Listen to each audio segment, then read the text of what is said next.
We be live. Yes, we are. Right. And guys, today we're doing something new. We are starting with Patreon questions, right? So on Patreon, I told our patrons that you get to post, because at the beginning, sometimes the questions don't come in. So I thought the best way to go about this is to start with Patreon questions, right?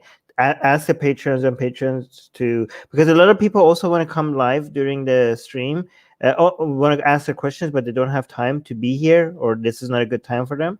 So as a patron, another advantage, other than the amazing blasphemous art, because that we send our patrons, because our patrons get access to the not safe for work version of our blasphemous art. Now there's another advantage to being a patron, is that you get to send our questions as a comment to the post on Patreon ahead of time. And even if you're not here, me and Susanna will go through Patreon questions, and then after that we go through the live chat questions. So we're going to start with the Patreon questions. Post your questions anyways, if people who are in the live chat, and once we're done with it's only three of them, right? So once we answer those three, then we go with the live chat questions. Okay, sounds cool. Good. All right, so first Patreon question comes from, oh, by the way, if you guys are not a patron, link to our Patreon in the description if you want to be a patron. So Anne is asking, Anne who's a patron, thank you Anne, saying, what do you think of the historian Tom Holland's overall defense of religion of late, especially Christianity? Well, I think it's just Christianity. I don't think he defends religion as a whole. I mean, I don't know. I mean, I haven't seen it. I have seen him defend Christianity recently, and am I, Susanna? Do you think me as a non-historian, as a non-scholar, gonna come out and say that this learned man, this educated scholar historian, is making pathetic arguments in defense of Christianity? Do you think I'm arrogant enough to claim that just mere me, is going to call out Tom Holland, who's a scholar, who's a historian? Do you think I'm going to pretend that I'm knowledgeable enough to say that I have listened to his arguments and his arguments are pathetically wrong? Do you think I'm arrogant enough to do that? 100% yes. I am going to do that. Yes, I am. I have listened to them, and they are incredibly pathetically That's not even a dumb. question. It's yes. And God, they're so goddamn cringe. It makes absolutely no sense. It just doesn't pass simple, basic analysis. It's just so dumb. Wait, Guys, I actually have no idea what he said. So can you explain for people who don't know? well, I mean, okay, so yeah, if you want to get into details, there's hour-long discussions on this, and he wrote a book on it, right? So I don't know how we're going to be able to just discuss it in because we have a lot more questions. But overall, if you think the ideas of enlightenment and humanism and our rights come from Christianity, because the countries that ended up being the source of enlightenment values just happen to be Christian, it's so dumb. Okay, first of all, the value of humanism and compassion and love came out of other cultures that had nothing to do with Christianity, so obviously, and in such a big way as well, even more aggressively than Christianity, right? You could see that in Buddhism, you could see that in Jainism, in fact, more aggressively towards bugs even, I don't know. And so if you look at Christianity, people are like, oh, look, the Christian countries.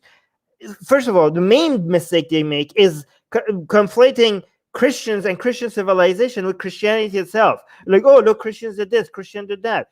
Okay, then if that's the game we're playing, then Islam is also fantastic, because I can show you a lot of Muslims doing some amazing thing. In fact, all of this, the Renaissance and Enlightenment values that he seems to celebrate as a sign of Christianity being responsible for humanism and everything that is great about Western countries, none of that would have happened if it wasn't for the Muslims who translated the works of the Greeks and basically ushered in the Renaissance. So guess what? Are you gonna give?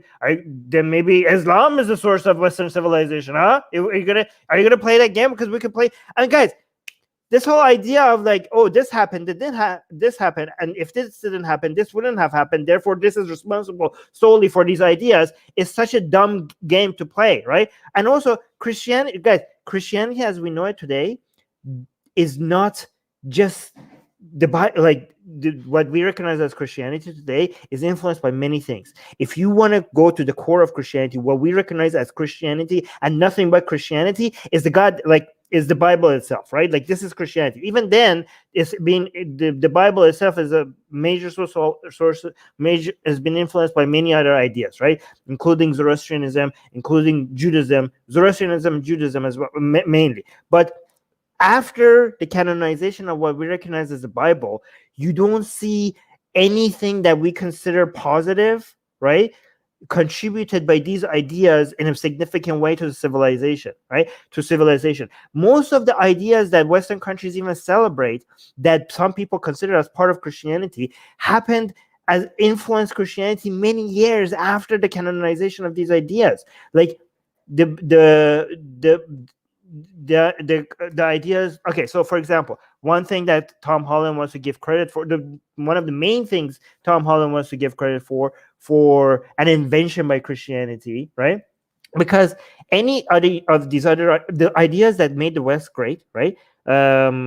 Secularism, right? Democracy, right? Freedom of speech. They were not invented by Christianity, right? They predate them by so many years. In fact, it was the ancient Greek people that introduced these to the world, and not in a perfect way. And guess what? Even later Christians who took those ideas from late antiquity, from early antiquity, even they didn't adopt those in a perfect way. But it was the later Enlightenment thinkers who were the movement that was against against Christianity. Like, do you think that it's a coincidence that when the Enlightenment happened, which was a movement against organized religion, it was against Christianity? It was only then that these ideas that made the West great. It was only then that these ideas become extremely popular. What happened to the 1800 years before that Christianity was the norm and these ideas were not popular? Do you really think that it was always Christianity that was introducing these ideas, but only when the movement against Christianity happened, all of a sudden these ideas became popular? Like, do you really think that? Right? So anyways, so we have but even if you point to people like Tom Holland, look, it can't be women's rights. Like, the Bible is anti-woman. It can't be secularism.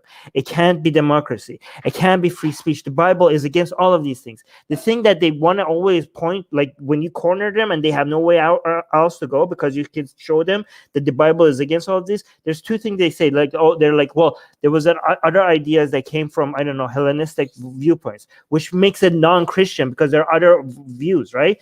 But even the main thing that they want to hold on to, the universalism, the equality of all people at all time and for everybody, regarding the ruler or the slave having access to Christianity and coming up with values, unlike religions before it that was for specific people. You're like, this is for everybody. Everybody, like, it's an equalizer, right?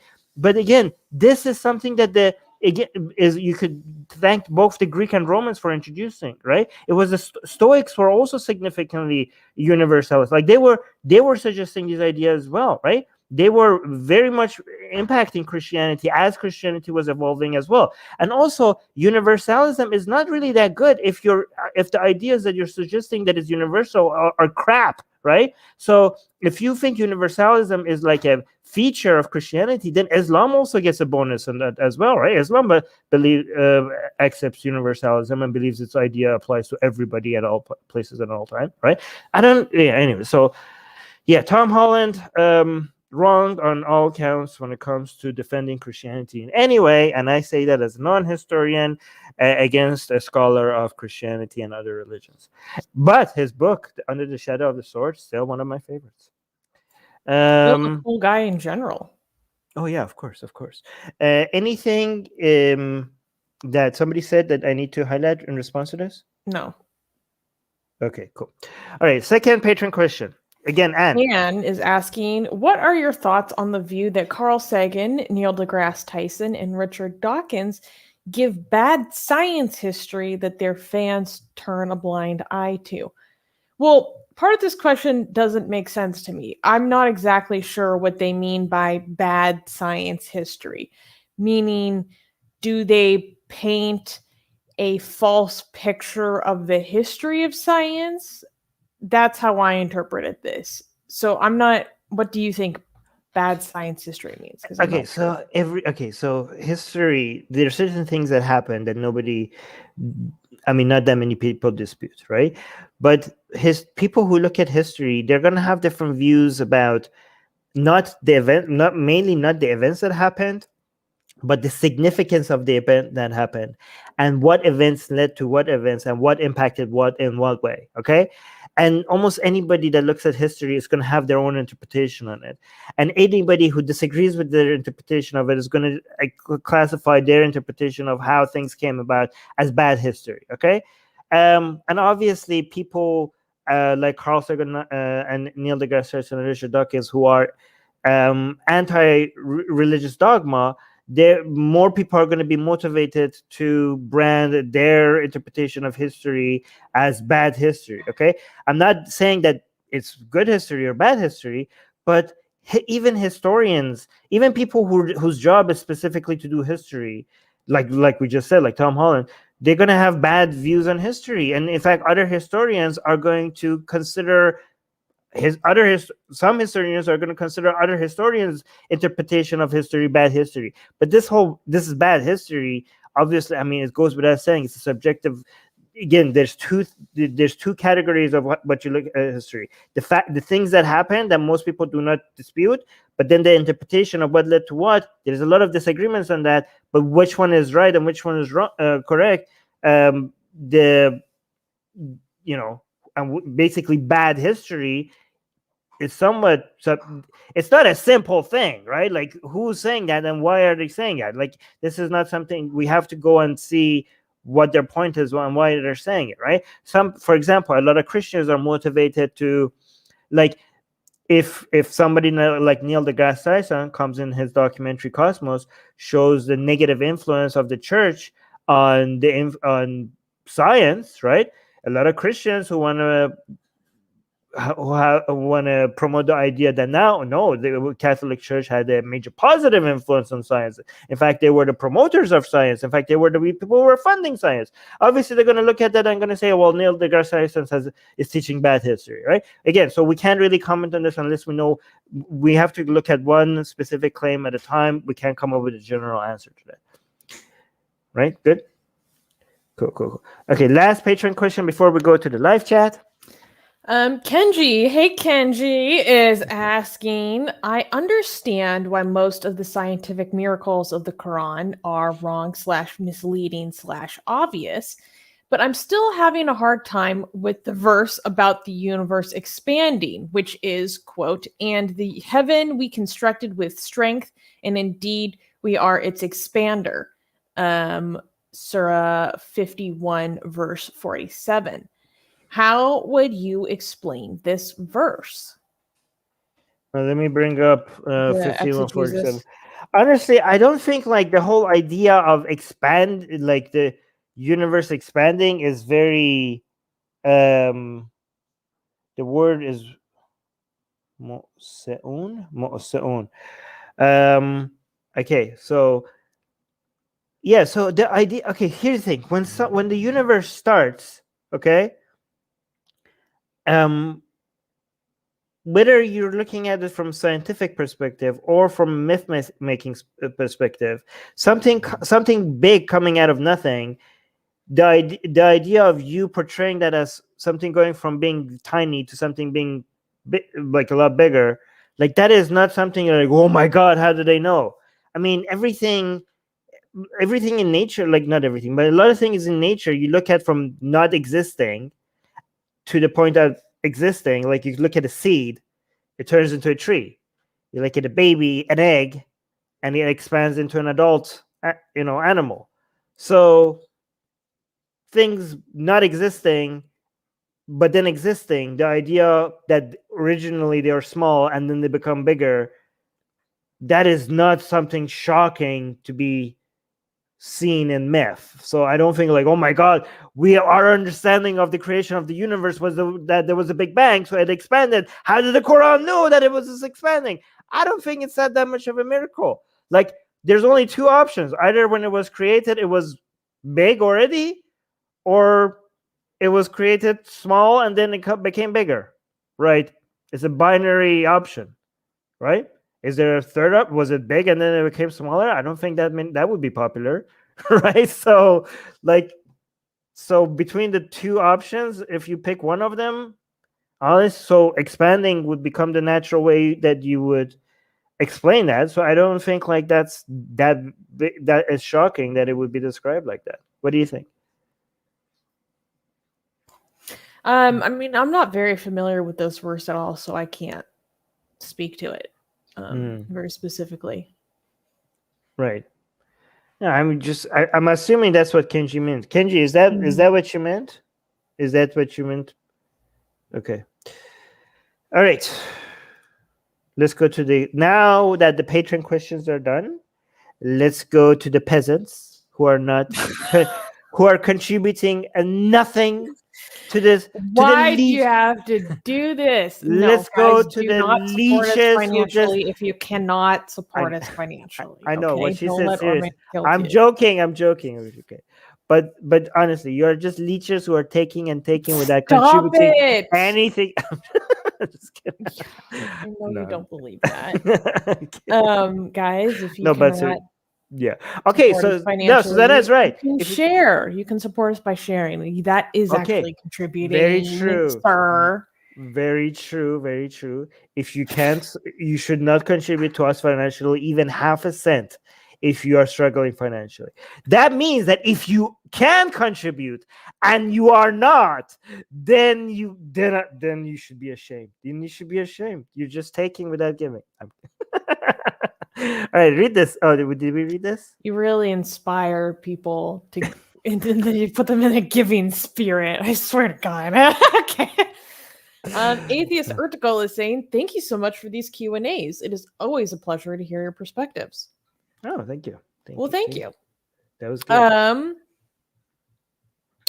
Avi Cohen is asking. Oh, we both selected it. You selected. I won't select it. There. Avi Cohen is asking, Armin, when I was younger, I witnessed the ethnic removal of Jewish people from Egypt. We have seen 2 further ethnic removals against Jews since. Why is this? Well, that's a very broad question. Let me see. When I was younger, I witnessed the ethnic removal of Jewish people from Egypt. Okay, so when was this? We had another Q&A recently that somebody was asking why. Oh yeah, it was a secular jihadist Q&A. Somebody was asking why do we have so many things happening to Muslims, and I was like, well, it's not just Muslims, right? But then maybe we're noticing more against Muslims because Muslims are living in weaker countries, and it's easier to oppress weaker people, right? It's easier to oppress people who do not have the resources to defend themselves. Maybe that's why we're saying, like, ever since World War I, where these people, like, there's less, the Islamic world has been going downhill when it comes to its influence and power. Actually, much before that, to be fair. Obviously, if you divide the world between the powerful and the powerless, you're going to see oppression mostly done from the powerful towards the powerless, right? When the Islamic Empire was in power, it was in many cases it was the other way around, right? However, when it comes to Jewish people, the Jewish people for a very long time, since the destruction of the Second Temple, did not have a country, a standing army, or anywhere to go to defend themselves. So they had to come up with ways to survive, and they were probably the only group of people that managed to maintain, like, at least the most famous group of people who managed to maintain their religion and their culture uh, after losing their homeland and after being exiled, right? And they did that because they had practice after the first exile, right? So they were like, wait, we've done this before. Like, so when the second temple was destroyed, the Jewish people were like, we have a manuscript for this, and we have the guideline for what to do not to lose our culture, because apparently we have gone through exactly the same thing, right?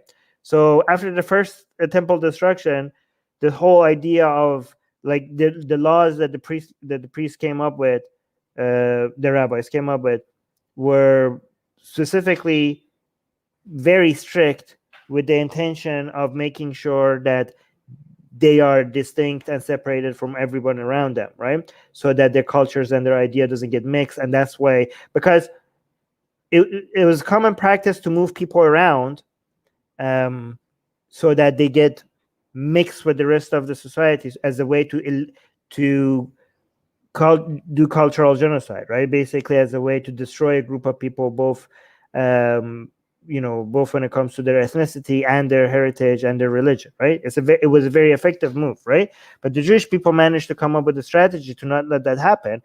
And their scripture, the Talmud and everything that came after that, was specifically for the sake of making sure that they are very different from the people around them, right? So after the first temple destruction, they had go on. You had your hand up? Well, I might detract, but I think it's actually interesting because there are things that are undertaken for Jewish people to maintain their own distinct identity. And that also throughout Jewish history, there's been a culture of assimilation for the sake of survival that is also very important. That we Right. see in many different ways, including there's a specific name for it, but the Jews in Spain who survived the Inquisition by pretending to be Catholics. And so they outwardly practice Catholicism, but privately they are Jewish. I think they might be called Moorish Jews. I think I might be getting that wrong. Or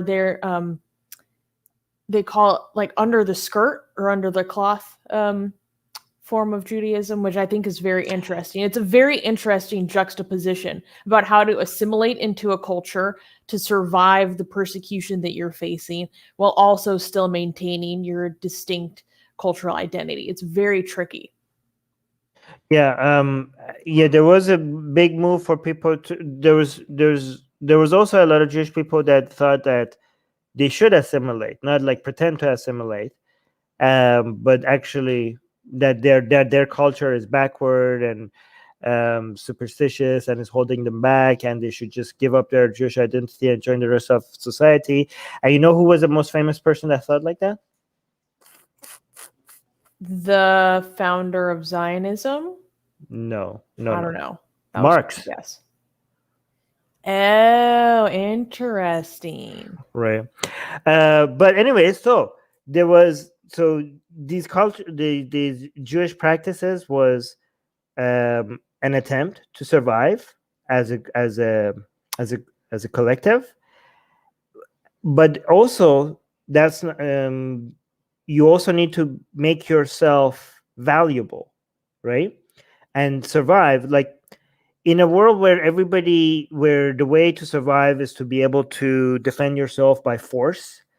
How do you survive as a collective when you don't have a military and anybody could basically attack you at any time and there's nobody to come and defend you? Like, if you're the Jewish people, what you do?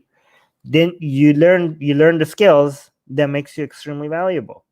You learn to do the things that does not require brute force, but is still valuable at the time, right?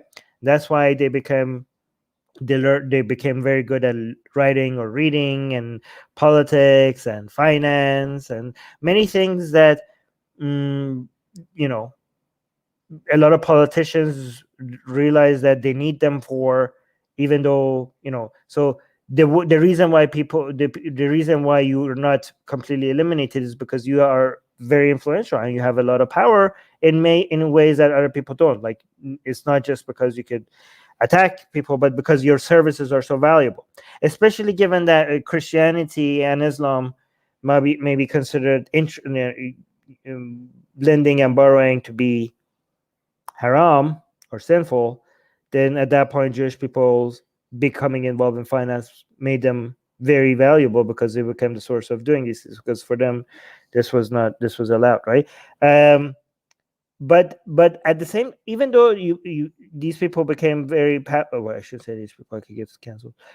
Even though Jewish people became very valuable because of the skill set that they had, they also became an extremely convenient target, especially because they were becoming influential in centers of power and finance, because they had to do that. Like, they were forced into that position for their own survival, right? If you don't have an army, if you can't like attack people who are attacking you, then you go and find things that are not required, that brute force is not the skill that you require. So you go into other things, and you become very influential in politics and in finance and many other things. But then, because you can't defend yourself, and because your group of people are in centers of power, every time something goes wrong, I could be like, it was them, right? And you don't have an army to come after me, and people know that you are at this king's, you're sitting at the right hand of that king, you're in charge of this money or that money. So if I tell people like it was this people, it's believable, right? And what are you going to do?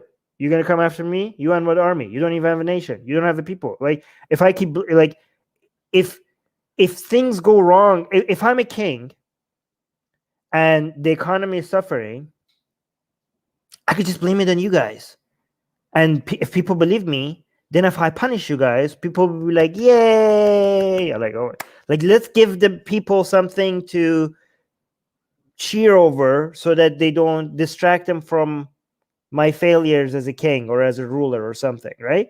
So we come up with stories. We come up with stories for what you people are like, and then we have a base set of stories, and then the next generation people have this base set of stories or everybody already believes. So people are like, it must be true. Why everybody believes it? And then they come up with a new set of stories and they build on top of it, and they build we'll just make it a tradition of when things go wrong to blame it on you guys. Like, just like you guys made your existence a tradition of practicing certain rituals so that you don't get eradicated, the rest of society also keeps on making it a tradition to blame things on you and to punish you as a way to appease the people who are angry of the things that are anything that is being wrong, right? So it becomes the conspiracy of all ages, the conspiracy theory of all ages that keeps on working. Because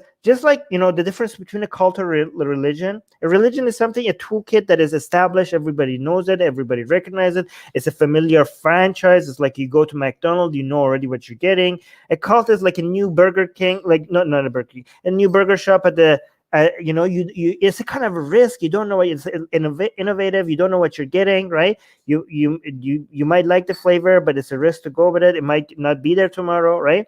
So if you want to be safe, if you want a high return on investment, you start a cult. If you want to be safe, you just pay royalties to the center of the religion, and you open your own franchise, or you make a Catholic church instead of starting your own cult, because the toolkit is there. You know what to follow.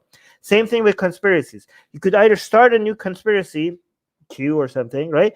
Or you just start pushing, guys, I'm streaming, or you start pushing this conspiracies that already exist, right? That people are already familiar with, and not only it's easier to make people believe that because everybody else already believes that, but by using it, you are making it more accepted. You're helping its acceptance because you are now part of the people who are considering it to be true. And that's why these kind of views become so common, and that's why taking actions against them becomes popular. And that's why Jewish people are the main victims of discrimination more than any groups of people, more than any group of people around the world. By the way, that's my view. But if you guys think the causes are different, let me know in the comment section. What do you think? I don't have any more thoughts. Okay, cool. All right, next question. Where did it go? Okay, Atheist Article, we're actually going to cover this story on the news on Saturday, so I'm not going to get into it right now. But tune in on Saturday, 2 days from now, and we will get into this story. Aryan Yudha is asking, what has happened to the Free Tibet movement? I never hear about it anymore, and it's like Dalai Lama has zero publicity in recent times. I do have to say that I think that this doesn't get as much public attention as it used to, and I don't really know why. I know that in light of the pending or upcoming Olympics in 2022 in Beijing, there are a lot of boycotts against China that are being organized in a lot of them by people who are part of the Free Tibet movement. That's the only thing I've heard about it recently. I don't really know. I think, again, these are guesses, could be completely not true. I think is because China's power and influence has been recognized so much, and in politics and business, because China's share of different companies and the customer base it has, and how valuable it is for many different private institutions. Many different private institutions don't want to be on the wrong side of China, because China has shown how aggressively it will remove its customer base to a company if they're not on the right side of where CCP wants them to be. That's why the only way to take any position that China, the only way some companies, again not all, would even consider taking a position where China doesn't like would be it has to be a major human rights violation as big as what they're doing to Uyghur Muslims in Xinjiang, right? Like it has to be that level. But even then, many governments and many private institutions are going to be like, you know what, we don't want to upset China. They're like, there's so many people there that we want to sell to, and they have so much control over their private businesses. So maybe we should keep it. Maybe we don't need to speak about this. But even if we do speak about it, it has to get to genocide level for us to, it can't just be not cultural genocide, but it can't be your average human rights violation. It can't just be torturing a few hundred people here and there. That's that's not worth our losing our investment and all. It has to be more than 1 million people in concentration camps, and it has it's so it has to be actively trying to eradicate an entire group of people's culture and identity. Then we're going to be forced to say something about it. I mean, but they are actively. But even then, they are actively trying to erase the Tibetan identity. I know, but doesn't get to the level of what's happening right now with Xinjiang. It has to. The outrage has to be okay. So basically, as an organization, or as a political entity, as a private organization or a political entity, I would oh my God, let me calculate what is the outrage level right now. Okay, I have to think about China outrage and the people's outrage, right? The people's outrage over what's happening in China, right? So if you look at Tibet, it's yesterday's news. Not many people paying attention to it. So I do a cost-benefit analysis. yeah, sorry, I don't want to lose China as a customer, right? So we're not going to mention anything about Tibet. But then when you look at what's happening in Xinjiang, you're like, God damn it, now the cost benefit analysis is very complicated. I don't know which one is going to lose us more customers.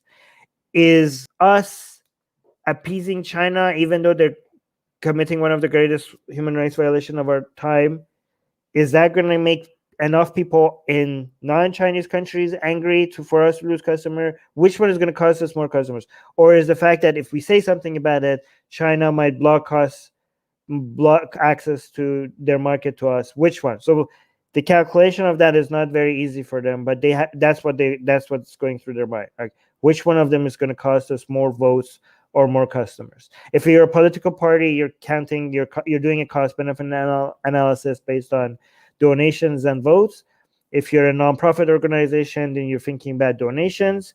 And if you're a for-profit company, you're thinking about access to customers. And that's how you analyze. There was also from why non-believers are idiots. How do I call in? Have you seen us take calls yet? Call-in show. We don't do call-in shows. Oh my God. This is from Atheist Ertugrul asking, and I have a feeling this has to do with Atheist Ertugrul taking you to task for, I guess, previous statements that you've made about Tommy Robinson. This is I have a suspicion that this is something. Oh, to do don't with mention that guy's name. That guy, YouTube strikes us down if you mention him. Susie, do you consider the statement, "This is not your country, Sadiq Khan, you are part of the Muslim invasion into this country," end quote, as bigoted towards Muslims? And yeah, I would think so. Yeah, me too. Well, here's the thing. Even if you didn't intend, okay, so there's two ways to take this, okay? One, he was saying that towards Sadiq Khan in response to him saying, this is my country and you're not welcome here, right? So this was in response to Sadiq Khan. By the way, I'm not going to defend this if that's what you're wondering, right? But Sadiq Khan was telling Trump that this is not your country, you're not welcome here, right? So in that context, if you saw what Tommy's response maybe was not that Sadiq Khan, when he was telling Sadiq Khan, this is not your country, not because he was Muslim, but because he was acting like he was talking on behalf of all British people, right? So Sadiq Khan comes and tells Trump that you're not welcome here, right? And then Tommy comes and responds, this is not your country, right? So see, this is why I'm saying you have to take always full context, because people fall. But even then, I'm not going to defend it, because then it doesn't sound, if you now consider so Atheist article, like, look, you're not giving the full context here. Again, I'm not saying this as a defense, because I'm going to tell you why it will be wrong in both cases, right? But you are part of the problem. Like, the way you're phrasing things, you are like the other side of Tommy, right? I don't like Tommy's methods, because I've noticed that he gives you one side, and even if when he gives you one side, what he's saying is true, but I notice that he doesn't give you the full context, because when he's trying to scare you about something, when Tommy tried to scare you about something, if he gave you the full context, it wouldn't be as scary as he makes it out to seem. So he says something that is accurate, but without the context. So he's not lying, but he's omitting. And that's why I noticed that this man has an agenda of fear-mongering by not providing the full context, often without actually lying. And it's very interesting, because you're doing the same thing. You're doing exactly the same thing, right? So when the full context is, he said Trump is not welcome in our country, and he was saying, Sadiq Khan, this is not your country, as in, maybe what it might have meant that, who are you to speak on behalf of all British people? Like, you're the mayor of London, and you're saying you're not welcome in Britain?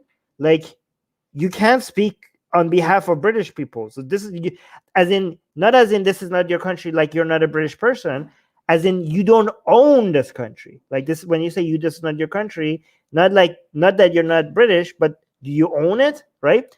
So, however, I don't think that would be a charitable interpretation. I don't think that's what he was doing. I think, based on what I know about him, I think I might be wrong, that he knew that this could go both ways. Like he's clever enough to say something that is bigoted, but but could also be interpreted as not bigoted. You know what I mean? This is what a lot of bigots actually do very cleverly. So often people call it a dog whistle, right? So I know, like, because you have to be really dumb to not know that telling a Muslim man, as somebody who's as like Tommy, who's fighting against Islam in Britain, telling a Muslim man that this is not your country, you must know what this sounds like to your followers. Like you must know that. Like you're not that dumb, okay? So if you're not a bigot, then you're an idiot, right? So either Tommy is a bigot, which is probably more likely, but if he's not, then he's a moron, right? I don't think he's dumb. Yeah, I'm too assuming prolific to be dumb. No, but this is a very clever thing that a lot of bigots do, right? They give themselves plausible deniability by saying a lot of their bigoted things in a way that you could be charitable to it, but you also know what your followers will take out of it, right? Especially when you're following it after. Wait, he didn't an invasion. He did. By the way, he didn't say. I listened to the video. He said you're part of an invasion into this country. He didn't say a Muslim invasion, right? But he said the loud part quietly. Yeah, but the thing is that no, he didn't say the Muslim part. But the thing is that that's what it sounds like to me. That's right? what I mean. Yeah, exactly. So he just said invasion, but because he didn't say Muslim invasion, because he wants to be able to say that I didn't mean a Muslim invasion. But again, he knows when he uses the word invasion, like he could say, like, I'm not talking about Muslim invasion. I'm talking about these upper elite people that speak like they think like they can speak on behalf of us common people, right? But we know his movement and his people, they associate invasion with this foreign invasion. That's what that word means to them. So they're saying two things at the same time. It's actually very clever, very clever bigotry tactics. Wait, then there was this joke in the live chat that I thought was funny. No, see, Ertugrul was an invader. If someone worshipped such a person, why would they have a problem with the term invader? Just silly joke. Oh yeah, no, it's very interesting because atheist Ertugrul still doesn't understand. He's saying you're agreeing with the part that it says the Muslim invasion. He didn't say Muslim invasion; he said invasion, I think, right? But again, the reason why I'm saying, like, when he was saying that, if you take the charitable interpretation of it, everything about it is true, right? Like, okay, why is the mayor of London telling the president of another country that you're not welcome, right? As if he's speaking on behalf of the entire country. Like, you don't own this country, right? However, once you look more into his tactics, you could see that he often does that. He often says things on purpose that you have to be charitable to take the non-bigoted way. But once you keep doing that over and over and over and over again, like, okay, we know what's happening here. Especially, we know exactly, like, now, like, you're speaking to some people, you're using the same words that anybody could come pick and their interpretation out of it. You're saying two different things with one sentence to two sets of audiences, right? So that's what it is. But yeah, again, atheist Ertugrul, the way you're describing this, you're exactly like Tommy. You're doing exactly the reason why I have an issue with this is exactly because you use the same tactics. All right, next question. This is a question from Moamel. Saying, hi, Armin, do you have advice for atheists in Iraq to spread these ideas? Love from an atheist in Iraq. Well, I Don't. know this was directed towards Armin, but my answer would be to help educate people about the ideas of the Enlightenment and why they're valuable. Yeah, also try to evaluate the risk that you're taking before you do any of these things and make sure you don't take unnecessary risk. If you are wanting to be safe, one thing you could do is to just teach critical thinking skills. It's an easy way. Like if you try to teach people logical fallacies and how they're used, that is a very, very safe way, even in places where they're extremely anti. I know in Iraq it's not like Iran. Don't come in like, oh, I mean, I'm talking about Iraq, okay? Like it's not like in Iran where the government's gonna come after you. Yes, but even in Iraq, it depends on where you are in Iraq, right? Like, are you in the Kurdistan area? Then it's probably a lot safer, right? But so the answer to this question really depends on where in Iraq you are and what are the people surrounding you are like. But the safest way is to just talk about critical thinking skills and apply it to non-religious arguments. And anybody who gets good at using these eventually will be able to apply them at religious arguments as well. That's by the way, the main answer should be, it really depends on your situation, and my answer could be completely incorrect, but that's just one thing you could consider, right? Next.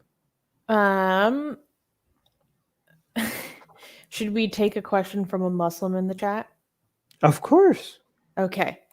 And whoops, sorry, my computer's being slow. Okay, here we go. From Anis.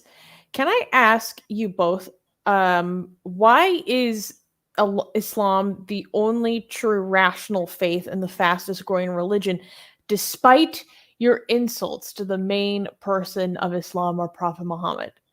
First they of also all, had, no, they're arguing about its proliferation, basically. We're not insulting Prophet Muhammad. We're following his sunnah.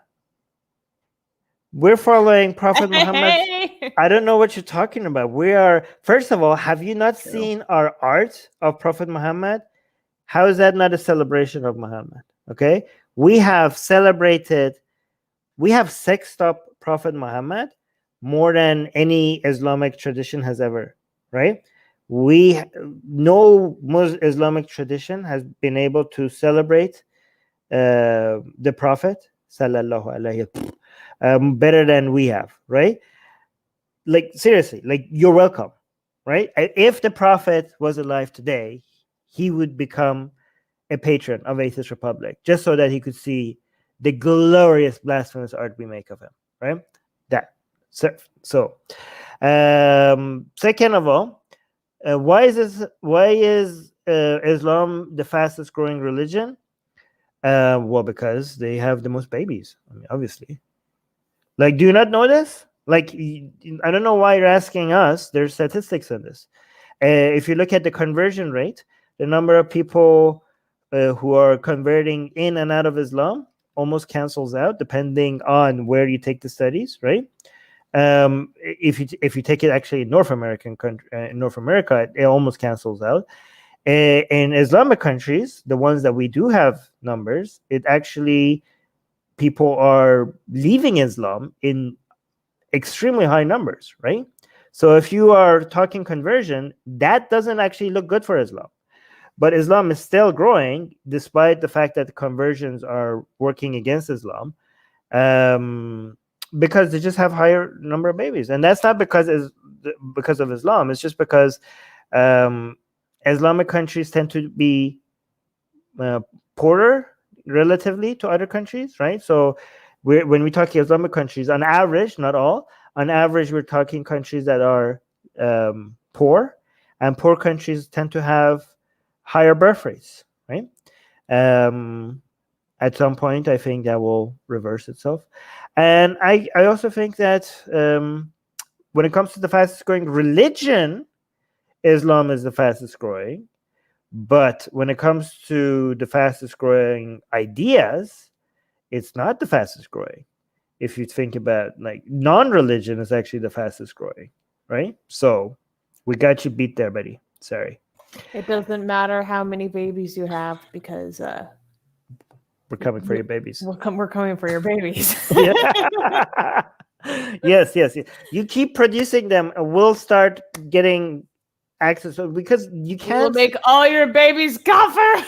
Yes, we'll make murtads out of your babies at some point, because the time that you could keep your children in isolation is coming to an end faster and faster every year, and at some point you're not going to be able to brainwash your kids. So hide your kids, because we're coming for them.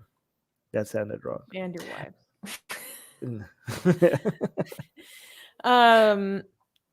This is just a comment. Chihaya is saying, "Hi Armin, I learned recently that I share more values with secular humanists than fellow Christians. That started my shift from Christianity. Your live streams were useful. Thank you." Oh wow.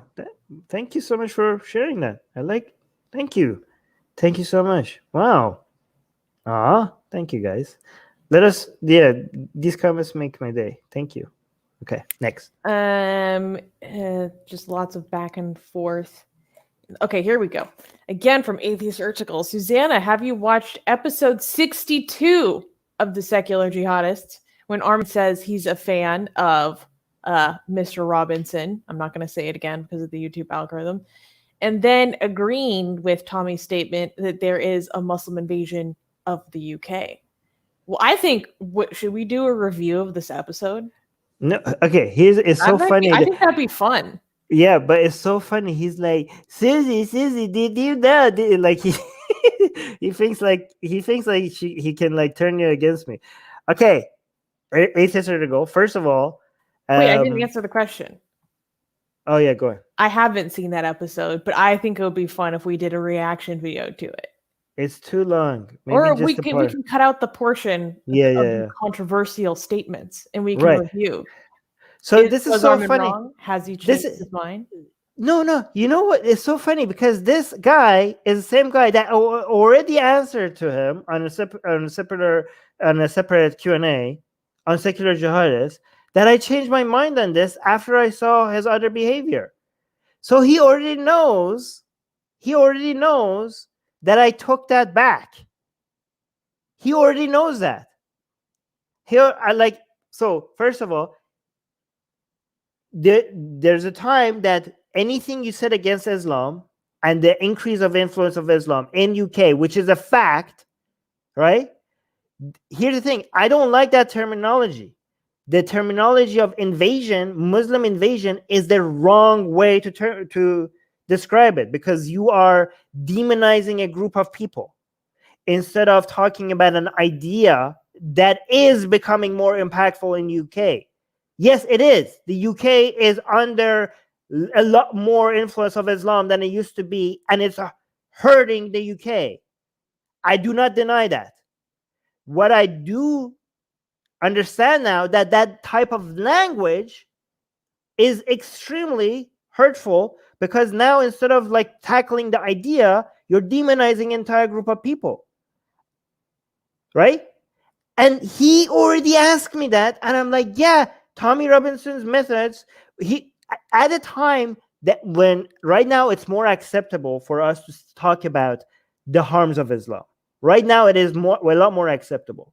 But just a few years ago, just a suggestion of this was getting us attacks from everywhere. Like people were coming after us like we were monsters, right?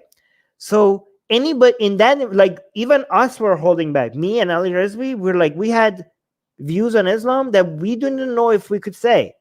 And somebody like Tommy will come out and just like says it outright and open, and in an environment where we were so cautious about what we were allowed to say, that seemed heroic to me. Okay, and I mentioned it as such. I was wrong, because this man's intentions are not to fight against Islam, but to demonize a group of people. And I've seen that, and he already asked me that, and I've already said I take that back. But he still comes and asks it as if I haven't responded to this. Well, as also as if you're responsible to me. Yeah. Like, Right. Susie! Yeah. Yeah, but Well, Muslim invasion is not a... he keeps coming at you. He has more to say. You have defended Tommy on numerous occasions and helped normalize currently one of the biggest anti-Muslim bigots in the West. Are you proud of that? Armin has also said he is a fan and friend of Devin Tracy on the same episode, even though Devin Tracy has said that Rohingya Muslims deserved the acts of genocide committed against them. So I already responded to him, and he acts like I haven't. He's so butthurt that after I saw what these people actually are trying to do, he doesn't want to accept the fact that I am capable of changing my opinion on something, right? He doesn't like that, because he doesn't want me to change my opinion on something, because he wants to use that against me at all time. Like he thinks it's, even though we saw that this is the same person that uses the same tactics that somebody like Tommy Robinson, like he's basically the other side of somebody like Tommy Robinson. But he wants to, like, I'm capable of acknowledging if my certain views I had was wrong. But he wants to keep going back. He wants to keep going back. It's very interesting, because also Devon Tracy, which we had on Atheist Republic, I challenged him on his. I brought him on, and I challenged him on his dismissal of genocide against Muslims, but he wouldn't highlight that. This man would not highlight that. That's something that Devin Tracy continues to do. Yeah. Wait, I'm hearing echo. Sorry. Okay. No, but see, like, you know what? When I said the reason why Tommy does something wrong is because he takes one true statement, right? And it's true statement, and he says it, and he doesn't give it the full context, right? To demonize a group of people and fearmonger. Atheist Article does the exact same thing. He's doing the same thing, right? Like, he doesn't come and say, like, yeah, Armin said this, but then he changed his mind on it. And he already said that to me. He doesn't say that. So he's using Tommy Robinson's same methodology. Are you proud of that, Atheist Article? How are you proud of the fact that you're doing exactly what Tommy Robinson is doing? Oh, by the way, this is the guy that got so butthurt, right, that we talked about. Okay, I'm not going to mention that Atheist Article, but the bad India and Pakistan still have that view, and I'm still going to advocate for that. But yeah, let's continue. Wait, what? No, I'll tell you later. This guy thinks that he was responsible for something that he wasn't. But yeah, I'll let you know after stream. And then they follow up. It is our hijab-wearing mothers and sisters who are verbally abused and spat on in the streets of the UK as a result of you normalizing Tommy. Wow. I don't demonize a whole ethnic group of people like you do, Armin. When did I do that, Suze? You are such an idiot. Our entire channel is dedicated to fight against demonizing an entire group of people. Our entire channel is constantly dedicated to defending Muslim rights in India, in the Middle East, in China. This is such an misrepresentation of what we do and what we... Guys, Atheist Republic has been leading the way when it comes to defending Muslim rights. Not treating people as a collective, judging people individually, fighting Islam instead of generalizing Muslim. Look, no matter how much we do, no matter how much we fight against bigotry against Muslims, constantly saying that, yes, Islamophobia is a wrong term, but anti-Muslim bigotry is real and living, and that we are against it. And it's a big deal. It's not like a small thing. Don't we do that, Susanna? Don't we constantly mention how big of a deal anti-Muslim bigotry is and that we need to fight for it? Guys, We you see highlight this? it as often as possible. We highlighted more than Islamic attacks. For every story that is about Muslims attacking somebody because of Islam, we have 10 stories covering attacks on Muslims, including next week. Show me another atheist channel that is so dedicated to highlighting attacks on Muslims. Show me one single other atheist channel, an anti-Islamic atheist channel, so dedicated to highlighting every news about attacks on Muslims. And even after that, we get comments like this. You see that you can't, no matter what you do, this is the answer you get. Now, guys, when you see the demonization against us, know that this is the criteria. This is the standard. That even a channel that has more stories about attacks on Muslims than attacks by Muslims still gets comments like this. This is the interpretation. Unbelievable. Well, it also doesn't make any sense. Islam is not an ethnic group of people. Yeah, good point. Allahu Akbar. Islam is an ethnic group. News to me. Unbelievable. I have friends who are half Islam. You are in no position to call out people like Tommy. You are exactly the same. You are exactly the same. You have a bias and you pick and choose and you misrepresent. Actually, even worse. Like, you are so butthurt and you are so married to your position that you want to demonize the people you don't like and by any means necessary. Like, what's the difference between you? Like, how contrary to the fact could it be? Like, guys, we constantly get accused of doing taqiyya. We're constantly getting accused of being pro-Muslim by acting like we're against Islam because of the amount of coverage we do about the crimes on Muslims. We constantly, hold on, let me unhighlight this.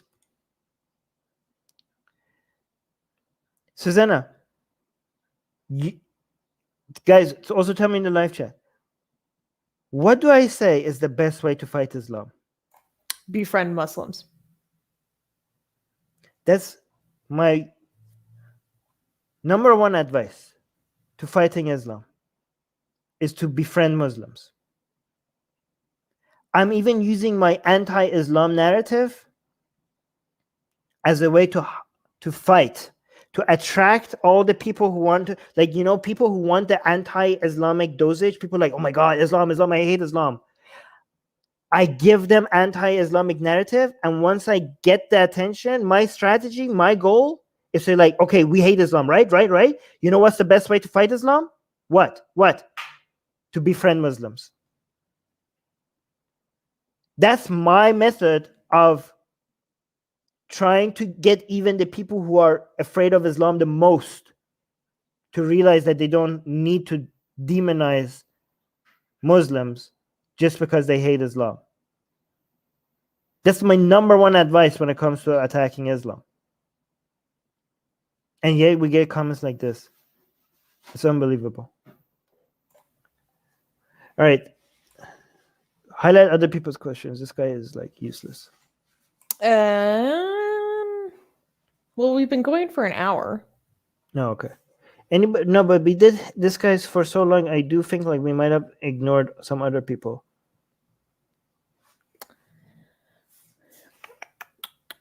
Just one or two, because the guy took too much of our time. Armin and Susanna, what has been the most recent interesting thing you've learned about world history? By the way, good presentation, Professor Susie. Oh, thank you. Well,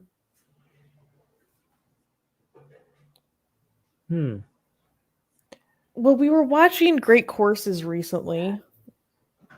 So learning about the Ebionites and the Marcionites and early Christianity was interesting to me.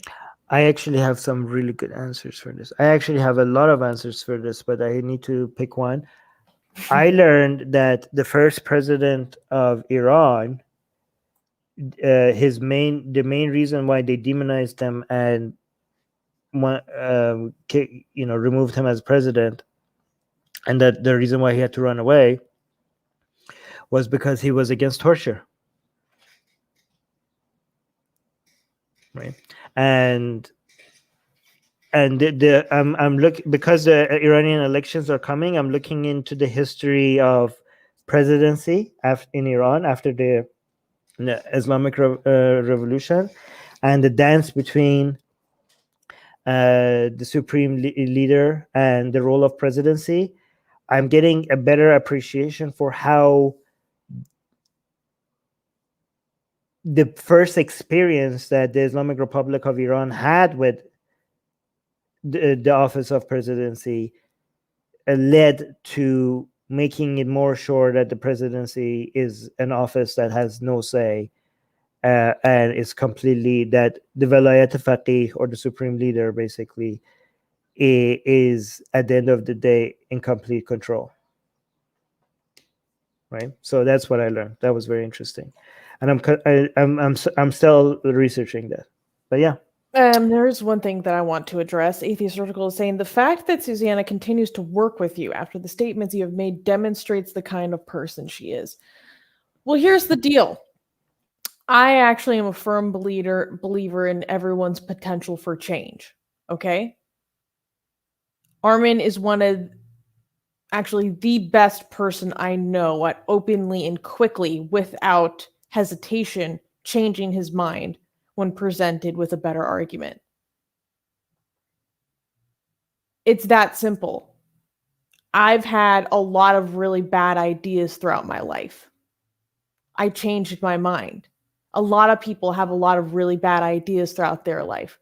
Usually when it becomes revealed to them that it was a stupid idea, they change their mind when they realize that it wasn't very smart. Everyone has these moments. It's okay. We should encourage people to openly change their mind and be honest about the bad ideas or opinions that they had in the past. That's not a personal fault. I actually think that's a wonderful quality to have in an individual, is to be able to advocate against a previous position that you had that you realized was false or harmful. We need more people like that. Yeah, to be fair, I don't think it was that stupid either at the time. We were, as ex-Muslims at the time, it really seemed like it was easy to fall for bigots doing dog whistles, because we were not familiar with how dog whistles were used, and we also were really lonely when it comes to people actually coming out and saying what's true about Islam, right? It was easy to just look at some of these people and be like, why are people angry? He's like, but he's saying it's true, right? But then the more I followed them and the more I saw how dog whistles are used, and how even if something is true, the way that you frame it, what you just saying what is true is not important. It's not the only thing that matters. The way you frame it could serve a different purpose, and you are responsible for how your audience interpret what you're saying as well.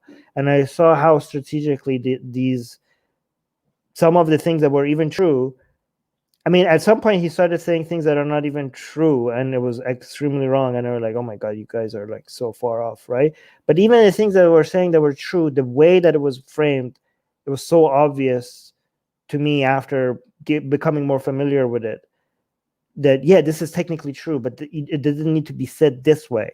And I know why you're saying it this way. I know what emotional response you're trying to get out of the people you're following by framing it that way. Do you know what I mean? So it doesn't matter. It shouldn't just be true. And that made me more conscious about how I'm framing things. Just being true it's not the only factor here. I am responsible for the interpretation of the things I say. So this is why now I used to say things in a vacuum that was true, but in a vacuum, it was irresponsible to say it the way I was saying before. And now I spend so much time giving context because I have come to believe that you're not responsible for just saying what's true, but also how it's perceived. But go on. Like, I have friends who are former members of racist hate cults that were taught to hate me personally on the basis of my race, and that when Jesus came again, I would be raped for 1,000 years.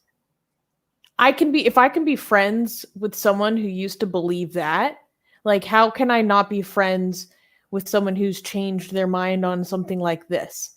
I would work with people who have changed their minds from much more severe and harmful ideologies than Armin's past statements. I would work with them towards fighting those harmful ideologies any day of the week, because you know who can actually help change people's opinions the most, sometimes the best?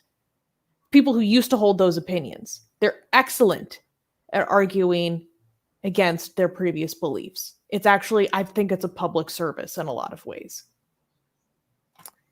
There was one more question that I really wanted to read. Oh, wait, no, Ghost Bunny, I've seen this joke, but can you make this joke on Saturday when we're actually talking about what happened? And then I will read it. There was a good question from Ace that I really want to answer. Here we go. So Ace Jordan was asking, Armin, you said on your Facebook post that you're a Zionist. I am a Palestinian atheist. Can you please tell me why you're a Zionist? Well, okay, depends on what you mean by a Zionist. I used to have certain views about what Zionism mean until I went to Israel and I talked to a whole bunch of self-described Zionists, and I realized that based on certain definitions of Zionism, I am not a Zionist, and based on certain other definitions of Zionism, I am. So, and I also realized that based on the definitions of Zionism, that I am a Zionist.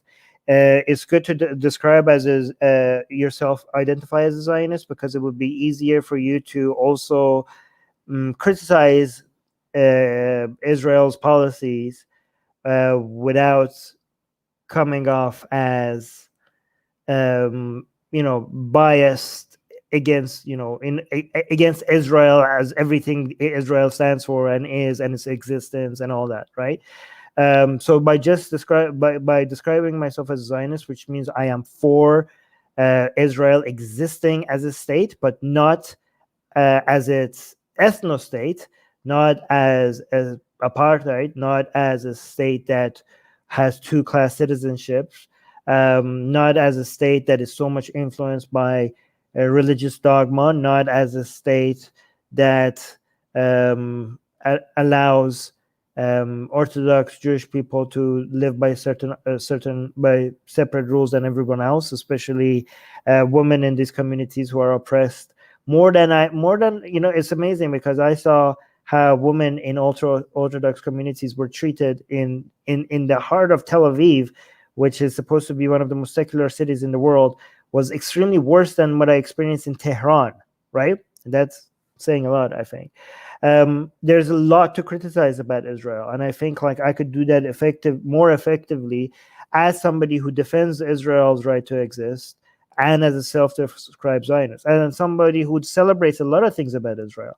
I celebrate Israel as a country that, yes, it's not as secular as I would like it, but still a lot self-secular in so many other ways. As a champion for gay rights, as one of the leading technological hubs of not the Middle East, but the world, and as a state that it's, at least the theory behind its conception was completely just, but the execution of it was not the way that it was executed. The way it was but it made absolute sense at the time of its creation, at the time that nations were being made up left and right. The people at the place that nations were being drawn left and right, the people that needed it the most at that time were the Jewish people. It made absolute sense for its creation, and given how Jews are being treated around the world right now, its continued existence also makes sense.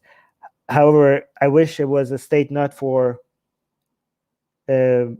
anti-Jewish oppression, but just for everyone who was being oppressed, right? Like I think it would be, I think like as a nation that is Genesis was founded upon being a safe haven for people who were being a target of genocide, it could have continued being that, not just for Jewish people who are a target of genocide, but just targets people who are just generally targets of such human rights violation. I would like it. That's what that would have been amazing.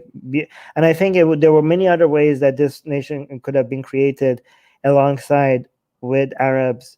And I know there was still a lot of hostility against them, even from the day one. But there are many things that could have been done from the get-go that made the relationship a lot easier. However, none of the criticism I have against, and I also acknowledge the human rights violations committed by the state of Israel, but none of that dismisses the fact that, like, I don't look at Israel as like a homogenous thing. Like, there's many things about Israel that I don't like and many things about Israel that I like. However, at the end of the day, I support Israel's right to exist, and I think just by that it makes me a Zionist. Does that mean that I will be dismissing all the mistreatments and all the racism and all the far right ethno-nationalism and religious, ultra-orthodox religious influence in politics, in the military, and in Israel's education? Am I going to dismiss all of that just because I support Israel's right to exist? No, of course I'm not. And I think I would be more effective at highlighting all of those as Zionist. This is just a comment, mostly. Saying, hello, I'm new on Twitch, so I'm interested in your videos, and you guys are awesome sauce. You open my eyes. I love books. Do you write some? Yes, well, Armin has written a book. In fact, if you subscribe to our newsletter by going to atheistrepublic.com/newsletter and sign up for our newsletter, you get a free PDF copy of his book. So if you like books, you should check that out, to answer your question. But yeah, we've been, he said, thank you for answering. I kind of agree with most of your points. Oh, wow. Thank you. I appreciate that. Thank you for your question. It was a good question. Yes. Thank you. Cool. Okay. Thank you, everyone. This was fun. Oh yeah, look, they answered the question right as well before. Like, people know the answer. See, this means I've done a good job at making that a recognizable answer. Like, the people that follow us know the answer. The best way to fight Islam is to befriend Muslims. So you must, somebody acting like I'm supporting hatred towards Muslim. Anybody suggesting that is so bad faith. It's so bad faith. Dishonest. It's so dishonest. People are like, oh, my family is hijabi. Guess what? So is mine. So is mine. So shut the fuck up. Love you. Love the rest of you, and see you guys again soon. Wait. What? We can't stop yet. We need to guys, if you're listening, you should subscribe to our newsletter, because not only do you get a free PDF copy of Armin's book, but you also get a free PDF of our blasphemous art. It's very juicy. We update it every week. Thank you, Mars. Good to see you as always. And also, Boo Katie is saying, I just want to say I appreciate the Atheist Republic. Thank you. Anything else to plug? Go see Susanna's event. The video of it is uploaded on our channel. So I'm going to do a promo of that. And tune into the news on... tune into the news on Saturday, same time, if you want to hear about the terrorist... No, kidding. The attack on my event. And yes, there was... a lot happened during my event, and so we'll be talking about what happened. If you weren't there, you're gonna have to tune in to find out. This is so sweet. Free from religious harm is saying the Atheist Republic has done great for human rights. Thank you. Cool. Oh my gosh, wait. Right when we're about to end, so many great messages. Hello from Egypt. Hi.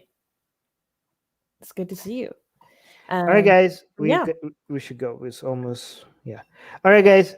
See you again soon. Love you guys, and talk to you. No, I'm gonna be honest. I don't love you. I like you very much. I like most of you a I lot. like most of you a lot. Okay. See, this is the level of honesty. We correct ourselves. Okay. Bye.